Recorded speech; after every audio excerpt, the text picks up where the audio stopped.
نحمده ونصلي على رسوله الكريم اما بعد اعوذ بالله من الشيطان الرجيم بسم الله الرحمن الرحيم ان الله وملائكته يصلون على النبي يا ايها الذين آمنوا صلوا عليه وسلموا تسلیما۔ میرے محترم سامعین، اللہ رب العزت نے قرآن کریم کی اس آیت کریمہ میں ارشاد فرمایا ہے ان اللہ وملائکتہ یصلون علی النبی، میں اور میرے فرشتے نبی رحمت صلی اللہ علیہ وسلم پر درود بھیجتے ہیں۔ یا ایھا الذین آمنوا، لہذا ایمان والو، صلو علیہ وسلموا تسلیما، تم بھی اپنے نبی رحمت صلی اللہ علیہ وسلم پر درود بھیجا کرو۔ اللہم صلی علی سیدنا و مولانا محمد وبارک وسلم علیہ۔ میرے محترم سامعین، نبی علیہ الصلاۃ والسلام نے ارشاد فرمایا ہے، حدیث پاک کا مفہوم ہے کہ حسد انسان کی نیکیوں کو اس طرح جلاتا ہے جس طرح آگ لکڑی کو جلاتی ہے۔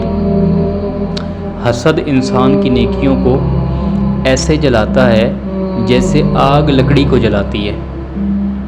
جس طرح ہمارا معاشرہ ترقی کرتا جا رہا ہے، ہمارے معاشرے میں حسد بڑھتا چلا جا رہا ہے، ہر دوسرا بندہ حسد کا شکار ہے۔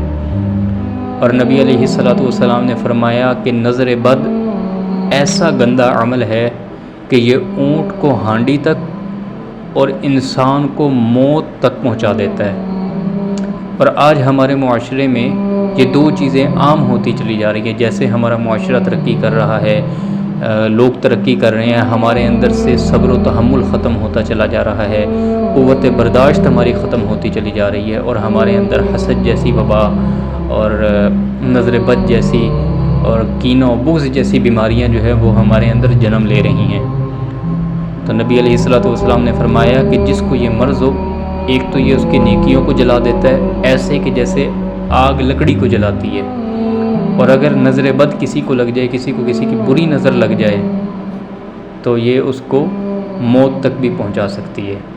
تو آج میں آپ کو ایک ایسا درود پاک بتانے والا ہوں کہ جس بندے کے حق پر کسی نے حق اس کا غصب کیا ہو، مثلا کسی کی جائیداد پر کوئی قبضہ کیا ہے، یا کسی کے اوپر ناحق کسی نے کوئی مقدمہ کروایا ہوا ہے، یا کسی بھی ناحق معاملے کے اندر اگر کوئی بندہ پھنسا ہوا ہے، تو میں آج آپ کو ایک ایسا درود پاک بتانے والا ہوں کہ آپ اس درود پاک کو پڑھیں گے تو انشاءاللہ کچھ ہی دن میں آپ کو اپنے مقصد میں کامیابی ہوگی۔ وہ درود پاک سن لیجئے۔ یا مومنو صلی وسلم علی النبی المیسر، یا مومنو صلی وسلم علی النبی المیسر۔ جو بندہ فجر کے بعد، یعنی طلوع فجر کے بعد جب سورج نکل آئے تو 2 رکعت نماز نفل حاجت پڑھے، اور اس کے بعد اس درود پاک کو 500 مرتبہ قبلہ رخ ہو کر کے بیٹھ جائے، توجہ کے ساتھ 500 مرتبہ پڑھے، اور 500 مرتبہ پڑھنے کے بعد اللہ رب العزت سے عجز و انکساری کے ساتھ اپنے مقصد کے لیے دعا کرے۔ جس بھی مقصد کے لیے پڑھنا چاہے اس مقصد کے لیے دعا کرے۔ خصوصاً کسی نے کسی کے حق پر ڈاکہ ڈالا ہوا ہے، قبضہ کیا ہوا ہے، کوئی کسی کی جائیداد پر غاصب بن کر کے بیٹھا ہوا ہے، تو وہ بندہ جب اللہ رب العزت سے دعا کرے گا یہ درود پاک کو پڑھ کر کے، تو انشاءاللہ کچھ ہی دنوں کے اندر اللہ تعالیٰ اس کو اس کے مقصد میں کامیاب کر دیں گے۔